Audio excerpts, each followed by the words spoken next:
अस्सलाम वालेकुम दोस्तों, परवेज़ अकरम मुखातिब हूँ। दोस्तों आप देख सकते हो ये सब्ज़ी जो है ये मैंने ग्रो की थी। ये सब्ज़ी लगाई थी, ये शलजम है, ये भी देख सकते हैं आप। और ये भी अभी मैं समझता हूँ कि निकल आई है। मेहनत करने से सब कुछ मुमकिन है और आप कोशिश करें कि अपनी इसमें बिल्कुल ये टोटली ऑर्गेनिक होता है। इसमें कोई भी दूसरी चीज़ हम इस्तेमाल नहीं करते, सिर्फ घर की गोबर होती है। इसके साथ ये देखो मटर है, ये ये भी निकल आए हैं सारे, ये देखिए छोटे छोटे। तो सब्ज़ी आप लगाएं। और ये जो ज़्यादा होती है इसमें, ये तो इससे मैं बाद में जब थोड़ा सा बड़ा होगी तो इसमें जो रिमूव कर लूँगा, जो एक्स्ट्रा होंगी।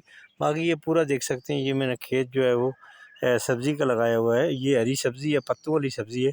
और ये हमारी सेहत के लिए और घर वालों की सेहत के लिए और सब लोगों की सेहत के लिए बहुत अच्छी है, क्योंकि ये ऑर्गेनिक होती है। इसमें किसी किस्म का कोई मिलावट नहीं होती।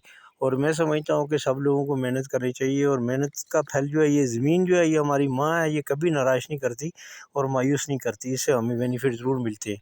तो मैं समझता हूँ कि सब लोग मेहनत करेंगे और अपनी ज़मीनों पे कम से कम जो सब्ज़ियाँ हैं ये लगाएं। ये सर्दी के सीज़न की सब्ज़ियाँ हैं और ये लगाएं आप। Thank you very much.